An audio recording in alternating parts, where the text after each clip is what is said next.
हाँ जी, good morning class 1 class. Topic चल रहा था chapter 5 complex number miscellaneous exercise. तो आज इस चैप्टर का आज लास्ट डे है। ये दो क्वेश्चन से आज हम इस चैप्टर को कंप्लीट करेंगे। इसके बाद हमारा चैप्टर स्टार्ट होगा बाइनोमियल थ्योरम चैप्टर नंबर 8। ठीक है, तो स्टार्ट करते हैं। क्वेश्चन है find the modulus and argument of complex number. हमारे पास जो कॉम्प्लेक्स नंबर है 1 + 2 आइटा 1 - 3 आइटा, इसका हमने क्या फाइंड आउट करना है? Modulus and argument. तो सबसे पहले इस मॉडुलस को हम प्रॉपर फॉर्म में यानी कि सिंप्लीफाई करेंगे कि नीचे से जो आइटा को रिमूव करेंगे। रिमूव करने के लिए रिमूव करने का जो वे है 1 - 3 आइटा को हम रैशनलाइजेशन करेंगे। ठीक है, अब आपको पता चल रहा है 1 को 1 से मल्टीप्लाई किया 1 को 3 आइटा से 3 iota plus 2 iota and plus 3 to the 6 iota square.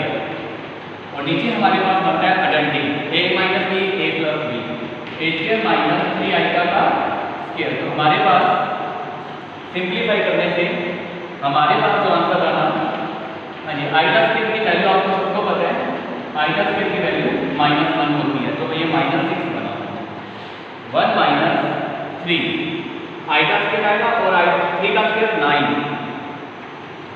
Iota square -1 minus plus, तो ये हो जाएगा प्लस। तो हमारे पास -5 + 5 आइटा अपॉन 10। तो कैलकुलेट करते हैं तो -1/2 एंड 1/2 आइटा। तो ये हमारे पास क्या आ गया? Complex number. हाँ जी, -1/2 1/2 आइटा, ये कॉम्प्लेक्स नंबर आ गया। तो यहाँ से x की वैल्यू क्या आ गई हमारे पास? x की वैल्यू आ गई -1/2 एंड y की वैल्यू क्या आ गई हमारे पास? 1/2। कितना क्लियर हुआ? सिंपल सा था। सबसे पहले इसको नीचे आइटा को रिमूव किया। तो रिमूव करने का वे क्या है? रैशनलाइजेशन। फिर सिंप्लीफाई किया और आइटा का आपको पता ही है -1 होता है। अब इसके बाद हमने फाइंड आउट करना है मॉडुलस। तो इसका मीनिंग क्या फाइंड आउट करना है? मॉडुलस का मीनिंग क्या फाइंड आउट करना है? हाँ जी बोलो, r। और r कैसे फाइंड करते हैं? r कैसे फाइंड करते हैं? x का square plus y square. x की वैल्यू क्या है? -1/2 और -1/2 का स्क्वायर 1/4। y कितना है यहाँ पे? 1/2 1/2 का स्क्वायर 1/4 ऊपर 2। तो हमारे पास आ गया 2/1/4। ठीक है, कैलकुलेट किया तो √1/2 ये आ गया हमारे पास r। तो यहाँ पे मॉडुलस की वैल्यू आ गई 1/2। ठीक, अब हम निकालेंगे आर्गुमेंट। और आर्गुमेंट कैसे निकालते हैं? आर्गुमेंट मतलब थीटा की वैल्यू निकालनी है। किसकी वैल्यू निकालनी है? थीटा की। मॉडुलस का मतलब r और आर्गुमेंट का मतलब थीटा। और थीटा निकालने से पहले हम क्या फाइंड आउट करेंगे? अल्फा। और अल्फा कैसे निकालते हैं? Tangent inverse y/x। हाँ जी, टेंजेंट इनवर्स y यहाँ पे कितना है? 1/2 और x यहाँ पे कितना है? -1/2। कैलकुलेट किया तो -1 और मॉडुलस में है तो उसका मीनिंग क्या हो गया? Tangent inverse 1। हाँ जी, टेंजेंट इनवर्स 1 कब होता है? किस टाइम होता है? 45 पे। ये क्लियर हुआ? अल्फा कैसे निकालते हैं? Tangent inverse y/x, modulus value थी y और x की। कैलकुलेट किया तो क्या आ गया हमारे पास? 5/4। लेकिन हमें निकालना क्या है? थीटा। अब करो थीटा कैसे निकालेंगे? हाँ जी, इधर ही समझा रहा हूँ, देखना ध्यान से। ये 4 क्वाड्रेंट होते हैं हमारे पास। यहाँ पे π/4 रहता है, यहाँ पे अल्फा इक्वल टू थीटा रहता है, यहाँ पे alpha theta equal to π plus theta alpha रहता है, π प्लस अल्फा। तो यहाँ पे थीटा क्या रहता है? -π प्लस अल्फा। तो यहाँ पे अल्फा थीटा की वैल्यू क्या रहती है? -अल्फा। रिपीट करो, इस फर्स्ट क्वाड्रेंट में theta alpha equal to theta रहता है, सेकंड क्वाड्रेंट में theta equal to π plus alpha रहता है, थर्ड क्वाड्रेंट में theta equal to -π plus alpha रहता है, फोर्थ क्वाड्रेंट में थीटा इक्वल टू -अल्फा रहता है। अब बताओ सोचकर कि हमारे पास z की वैल्यू ये है कि कौन से क्वाड्रेंट में लाइज करेगी? x की वैल्यू क्या है? माइनस, y की वैल्यू क्या है? प्लस। x की वैल्यू माइनस, y की वैल्यू प्लस। कौन सा क्वाड्रेंट है? सेकंड। तो सेकंड क्वाड्रेंट में थीटा कैसे निकालेंगे? Theta equal to π plus alpha. और अल्फा कितना है? 5/4। छोटी सी मिस्टेक है, देख लो यहाँ प्लस की जगह क्या होता है माइनस।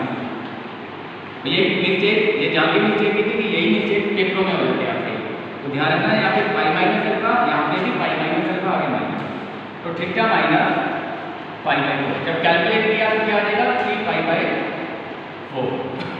तो देखो मॉडुलस भी निकल गया हमारे पास, मॉडुलस का आंसर आया 1/√2 और आर्गुमेंट का आंसर क्या गया 3/4। तो ये था आपका फर्स्ट क्वेश्चन, इंपॉर्टेंट क्वेश्चन है, ठीक है। तो आगे चलते हैं, x प्लस अल्टा बाय की power whole two u plus आएगा कि शो, ये शो करेंगे, इंपॉर्टेंट क्वेश्चन है, ध्यान से देखना है। अगर डी सबको आती है, होल क्यू की वैल्यू क्या होती है a³ plus b³ plus 3a²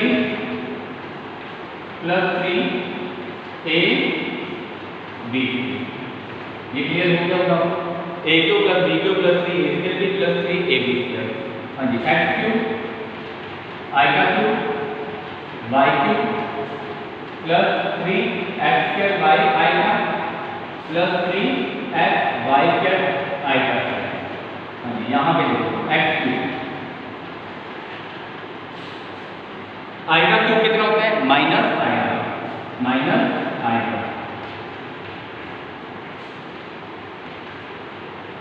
आई का स्क्वायर कितना होता है -1, -1। तो इसमें रियल पार्ट जो है उसको अलग करो, इमेजिनरी पार्ट कर दो, ये रियल पार्ट है, ये रियल पार्ट है। तो ये आ गया हमारे पास रियल पार्ट, इसमें इमेजिनरी पार्ट क्या है ये वाला, उसको अलग कर दो। हाँ जी, यहाँ पे प्लस लिखा था, ये माइनस है और यहाँ पे प्लस 3x², ये नीचे लिखा। चलो और जो आगे कैलकुलेट करते हैं इसको, ये था हमारे पास, ये पूरा साइड लेके चलते हैं। इधर देखो आप,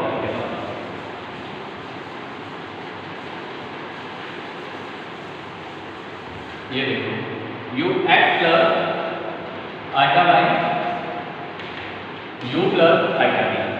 इसको जब कैलकुलेट किया तो क्या हमारे पास आया x³ minus 3x² plus iota minus y plus 3x² u plus iota. देखो रियल पार्ट में मैं रियल पार्ट के साथ कंपेयर कर रहा हूँ, इमेजिनरी पार्ट को इमेजिनरी के साथ कंपेयर कर रहा हूँ। तो u की वैल्यू आ गई यहाँ पे x³ माइनस 3xy²।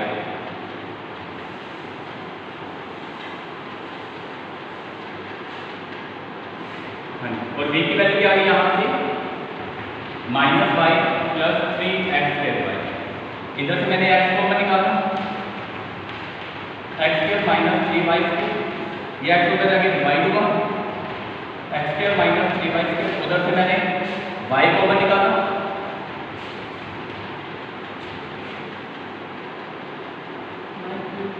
यहाँ पे y³ आएगा, ध्यान से यहाँ पे मिस्टेक हुई,